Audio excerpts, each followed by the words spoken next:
dividir o pão da vida com a igreja, queremos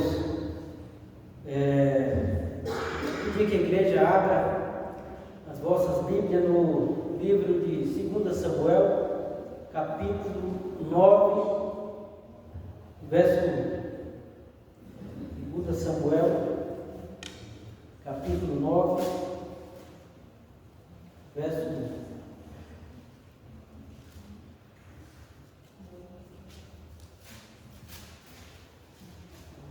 Antes de lermos o que a palavra de Deus nos diz essa noite, vamos mais uma vez falar com o nosso Deus. Querido Deus, a Tua palavra está aberta nesse momento. Queremos que o Senhor venha, o Teu Santo Espírito, nos dar iluminação para compreendermos a Tua palavra nessa noite. Em nome de Jesus. Amém. O sermão dessa noite tem como título O Filho do Rei. Está baseado dentro desse contexto de 2 Samuel, capítulo 9, verso 1. As palavras de Davi diz o seguinte: disse Davi: resta porventura alguém da casa de Saul, para que eu use de bondade para com ele, por amor de Jonatas? Eu ler mais uma vez. Resta porventura alguém da casa de Saul, para que eu use de bondade para com ele, por amor de Jonatas? Bom, nós não vamos entender o texto a menos que nós entendamos o contexto onde o verso encontra-se inserido.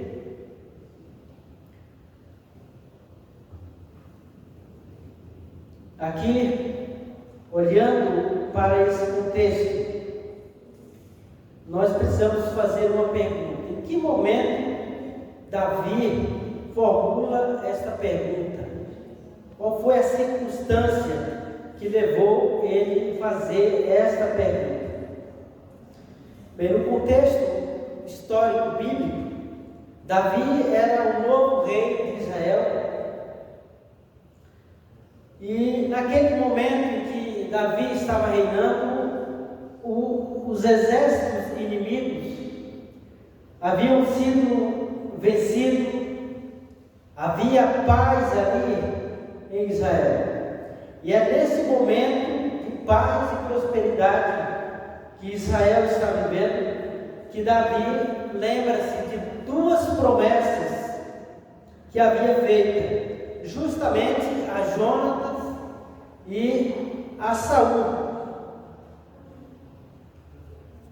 E a pergunta é: quais promessas foram essas feitas por Davi a Jonatas e a Saul?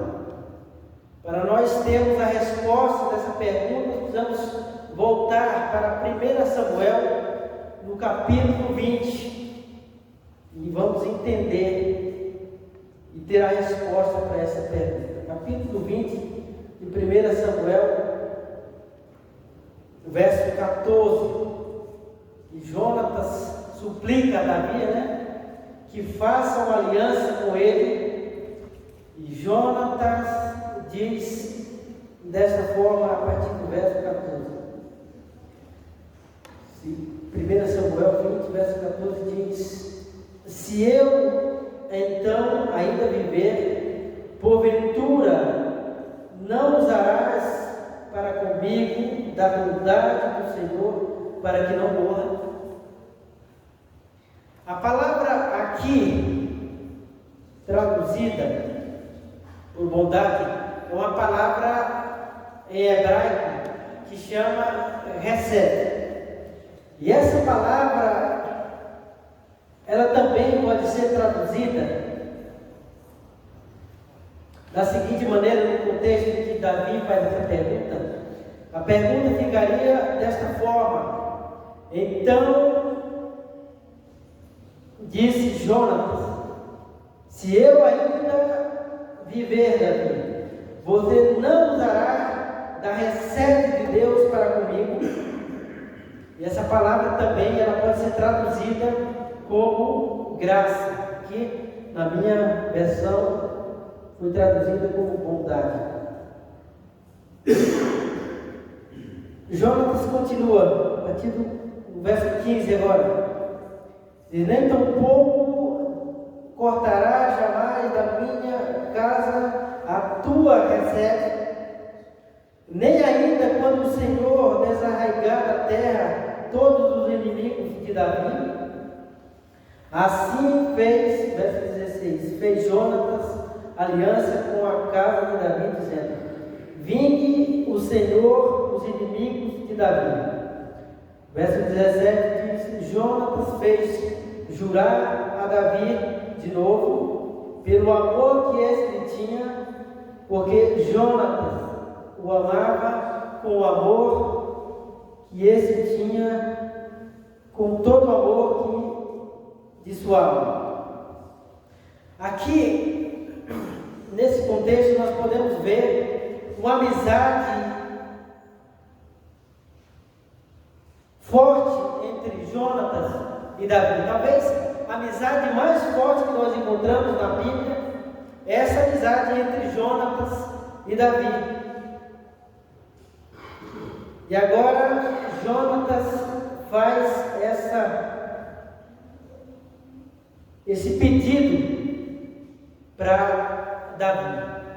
Jonatas compreendeu que em algum momento Davi seria o rei de Israel, e por isso ele faz essa petição: não extermine a minha descendência. E o que fez Davi? Jurou. E por que Jonatas faz essa petição, essa súplica para Davi? Porque era comum nos tempos bíblicos um novo rei que assumia o trono, era de costume aquele rei atual exterminar toda a descendência do rei anterior, porque em algum momento ele pensava o seguinte: esses descendentes podem em algum momento fazer aqui uma rebelião e querer tomar o trono de volta. E por isso, sabendo disso, Jonatas faz logo esse pedido. Essa é a primeira promessa que Davi fez nesse contexto em que ele formula essa pergunta de 1 Samuel 9, capítulo 9, verso 1, desculpa. A segunda promessa foi a Saul. Está no capítulo 24 de 1 Samuel. Capítulo 24. E vamos ver a pergunta. Vamos ver essa segunda promessa que Davi fez. A primeira ele fez a Jonatas. A segunda ele fez agora ao pai de Jonatas, que era Saul. E essa amizade que Jonatas tinha para com Davi, e diversas vezes Jonatas livrara Davi das mãos do seu pai. E nesse momento, agora no capítulo 24, e no capítulo, no livro de 1 Samuel e 2 Samuel, temos um relato completo de todo esse contexto em que essa pergunta foi formulada, mas enquanto Saul era rei de Israel, ele diversas vezes procurou tirar a vida de Davi. E em uma dessas ocasiões em que Saul procurava tirar a vida de Davi, a Bíblia relata que em um momento Saul teve vontade de usar o banheiro, e diz o texto bíblico que Saul entrou em uma caverna, Só que Saul não imaginava que no interior da caverna estava ali Davi e os seus homens. E quando os homens de Davi viram Saul entrando na caverna, eles disseram assim para Davi: ele não quer tirar a tua vida? Agora vai lá e tira a vida dele. O Senhor colocou ele em tuas mãos. E agora Davi diz assim: eu tocar na vida do ungido do Senhor? Jamais.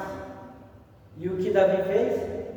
Sem que Saul percebesse, misteriosamente Davi e cuidadosamente vai por trás e tira um pedaço da roupa de Saul e volta para o interior da caverna. E quando Saul sai, está a uma certa distância, Davi também sai e grita para Saul: por que é que tu, ó rei, quer me matar? O que dizem por aí a meu respeito não é verdade. Eu não quero teu mal. Eu não passo de um cachorro, de uma pulga. Para de me perseguir. Então Davi mostra e diz: olha o que eu tenho aqui em minhas mãos. E quando Saul olha e vê um pedaço de sua vestimenta nas mãos de Davi, Saul começa a chorar e diz assim: agora, Saul, Davi, eu vejo que você é um homem mais justo que eu. Portanto, faz-me agora um juramento. Faz uma promessa comigo. Então, olha o pedido que Saul faz a Davi. Verso 21 do capítulo 24. Disse: portanto, jura-me pelo Senhor que não eliminará a minha descendência, nem desfará o meu nome da casa do meu pai. Percebe aqui que é o mesmo pedido que Jonatas fez. E por que ele fez esse pedido? Porque era costume, como já falei, de um novo rei exterminar a descendência do rei anterior. Agora o último verso diz: então jurou Davi a Saul. E esse foi para sua casa, porém Davi e os seus homens subiram ao lugar seguro. Davi fez a promessa de não exterminar a casa de Saul. Pois bem, o tempo passou e o exército de Israel saiu para mais uma batalha. E nessa batalha, infelizmente, Israel perde aquela batalha. E quando Saul se viu diante daquela batalha já perdendo e o exército inimigo aproximando-se, ele entra num momento de desespero e pede para o seu fiel escudeiro, aquele que tem a função de proteger o rei, diz para ele: pegue a sua espada e tire a minha vida, porque é melhor eu morrer pelas tuas mãos do que ser pego e torturado pelos inimigos. E o fiel escudeiro, que tinha essa função de proteger, disse: eu jamais, eu estou aqui para lhe proteger. E Davi e Saul, nesse ato de desespero, vendo o exército inimigo se aproximando, pega a sua espada e põe entre as pedras e lança-se por cima da espada. E quando o exército inimigo sitia todo o acampamento do exército israelita, que todos estão já desbaratinados, o fiel escudeiro também, vendo o inimigo se aproximando, disse: eu aqui não vou ficar para ser torturado pelo exército inimigo. E pegou a sua espada e também tirou a sua vida. Mas enquanto o soldado havia morrido, Saul não havia morrido ainda, estava agonizando, e ia passando um amalequita próximo, e ele disse para aquele amalequita: ei, eu tentei tirar minha vida, o exército inimigo está se aproximando, eu não consegui, vem aqui e termina o serviço. Então aquele homem, diz o texto bíblico, que lançou-se sobre o corpo de Saul, e finalmente Saul morreu. Naquela batalha morreram Saul, Jonatas, a família real foi assassinada. Então a notícia chega lá em Jezreel, na casa real, e disseram assim no palácio: olha, o exército de Israel está perdendo a batalha, a família real foi assassinada, salve-se quem puder. E é nesse contexto que a babá do neto do rei, na atitude de desespero e salvar o único descendente da família real, pega aquela criança que tinha 5 anos de idade, e na tentativa de fugir, a Bíblia diz que a criança cai e fica paralítica de ambos os pés. E essa criança, agora aleijada de ambos os pés, é escondida. E quando Davi pergunta: sobrou alguém? No verso 2 do capítulo 9 de 2 Samuel, diz que alguém sabia do paradeiro dessa criança. Havia um servo da casa de Saul que agora também servia a Davi. O nome desse servo era Ziba. E Davi disse assim para Ziba: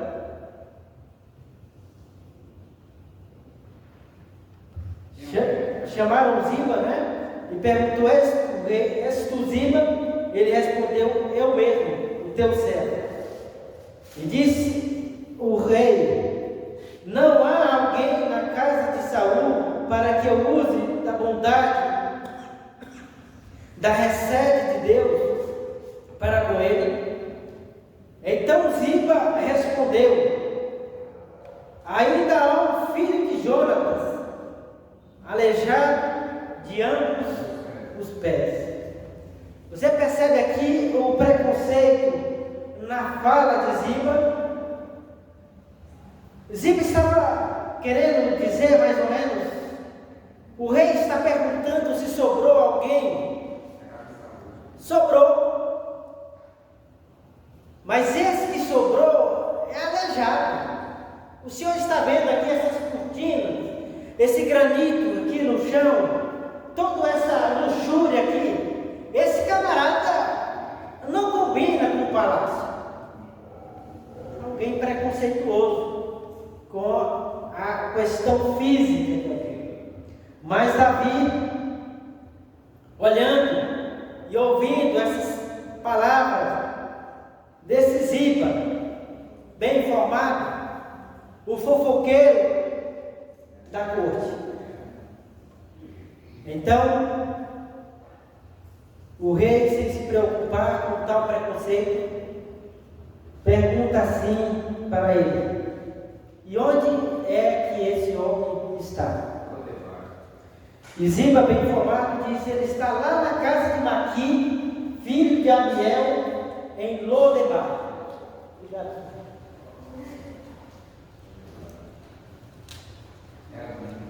Ele estava bem informado?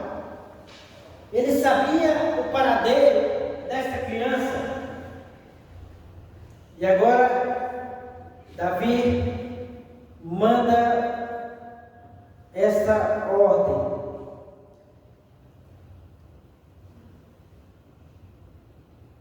E eu queria fazer aqui uma nota de rodapé, que algumas expressões da Bíblia, elas não foram transliteradas como Lodebar. E a palavra Lodebar. Debar significa um lugar onde tem pastos, onde tem pastagens, terras férteis, um lugar onde mana leite e mel.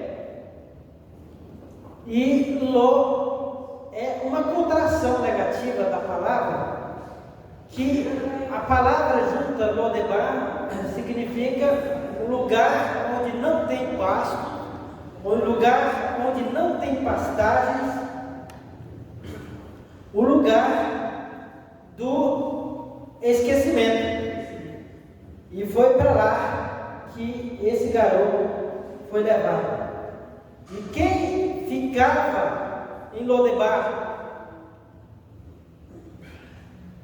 Lodebar era um lugar para os fugitivos de guerra, como Mefibosete, que era o nome desse garoto.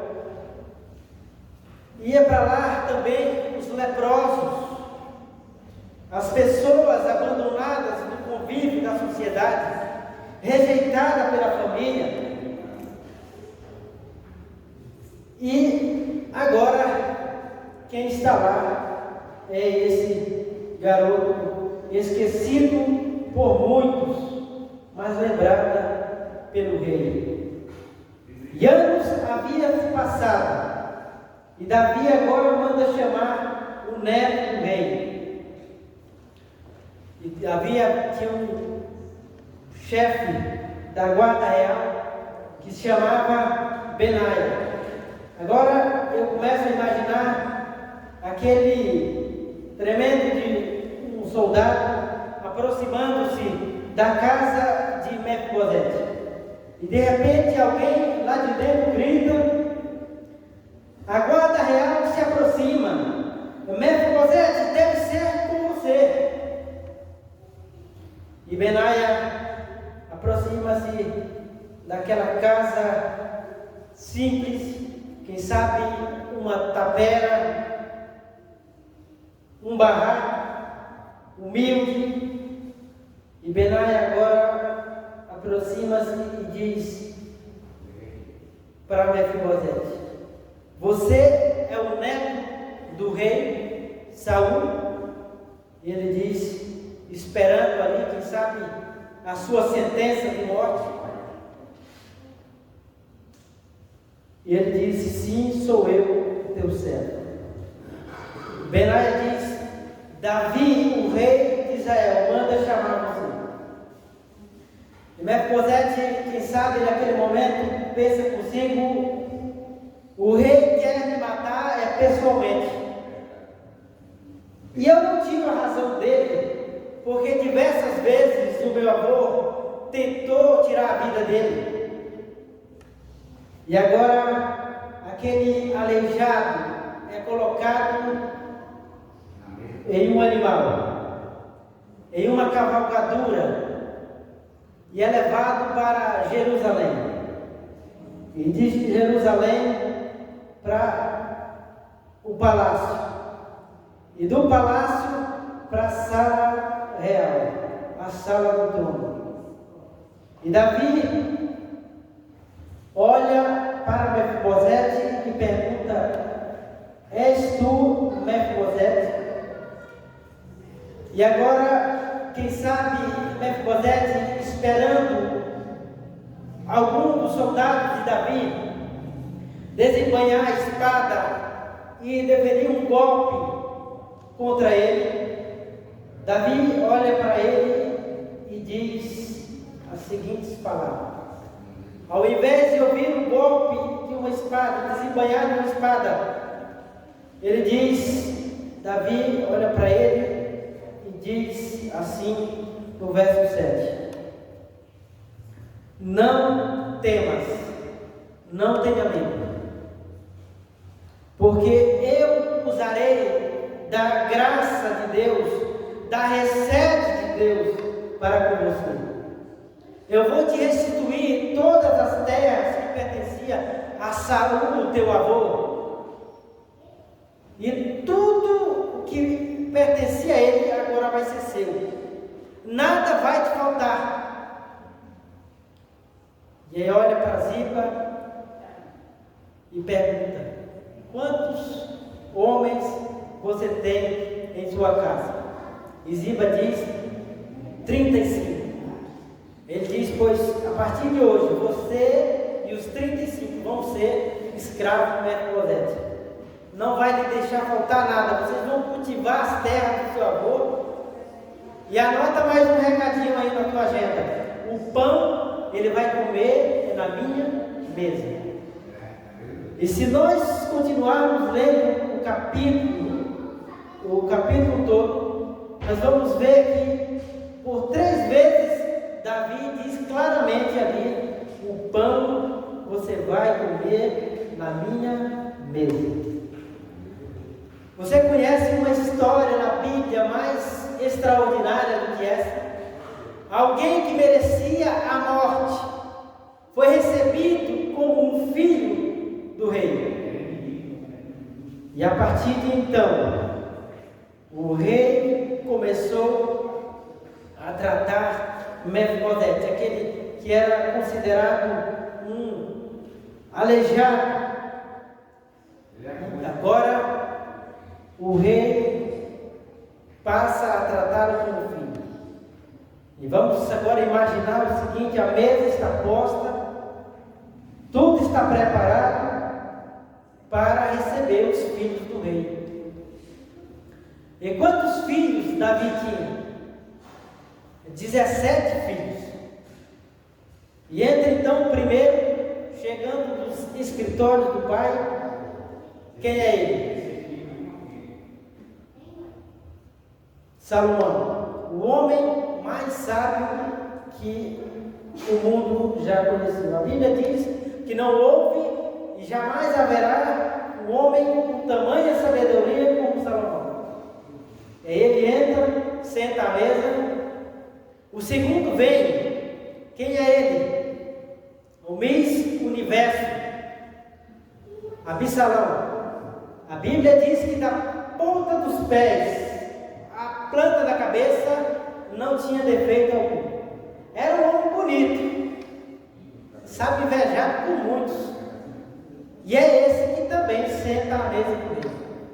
Chega todos os filhos e senta. E além dos filhos, sentavam à mesa também os valentes do rei. E quantos valentes Davi tinha?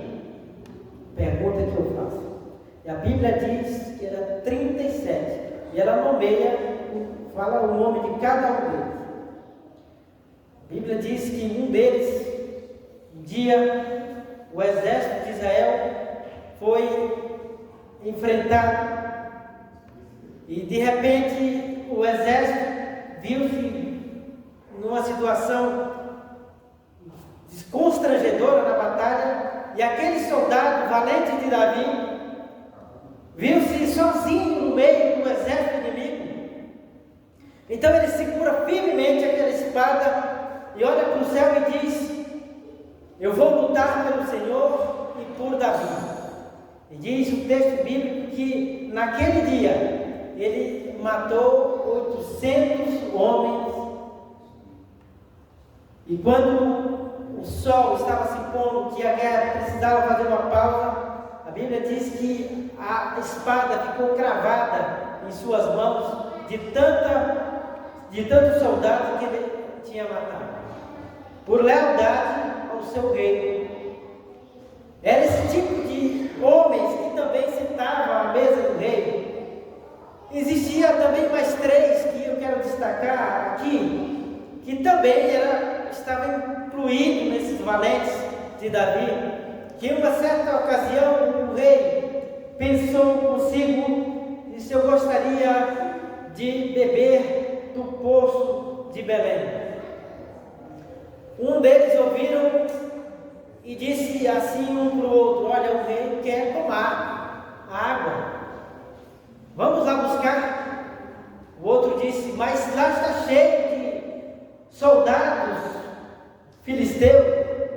E o outro disse: e daí? Homens destemidos, valentes. Então diz o texto que eles entraram lá no acampamento dos filisteus, pegaram a água e voltaram e entregaram para Davi. E disse aqui: está a tua água. E Davi disse: que água é essa? Ele disse: é a água do poço de Belém. E ele, olhando, derramou a água no chão e disse assim: eu jamais vou tomar essa água, mas eu louvo a Deus pela fidelidade dos homens que eu tenho. São esses que estão postos à mesa, os filhos do rei, os valentes do rei. E de repente alguém estica o braço para pegar um pedaço de pão, e Davi disse para o povo: ainda falta alguém, não estamos completos. E quem sabe os filhos olham um para o outro e faz a soma. Estamos em 17 aqui, os valentes são 37, estão todos aqui, pai. Ele diz: ainda não. E de repente no palácio real escuta-se os sons surdos de moletas que estão se aproximando. E com dificuldade aquele aleijado vem se aproximando.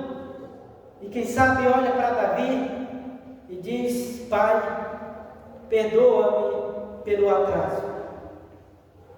E Davi, quem sabe, olha para ele e diz: filho, ninguém teria começado sem você, porque o seu lugar ninguém pode preencher. Enquanto Davi olhava para Mefibosete assentado na mesa, ele agora não é mais um aleijado, porque a mesa do rei, ela encobre todos os defeitos daquele que era considerado um aleijado. Essa história, ela tem muito a ver com o nosso Jesus. Nós fomos infectados pelo pecado. Somos considerados como imundos perante Deus, aleijados pelo pecado. Mas Cristo, pela sua reserva, pela sua graça, pela sua misericórdia, Ele nos aceita e nos chama como filho.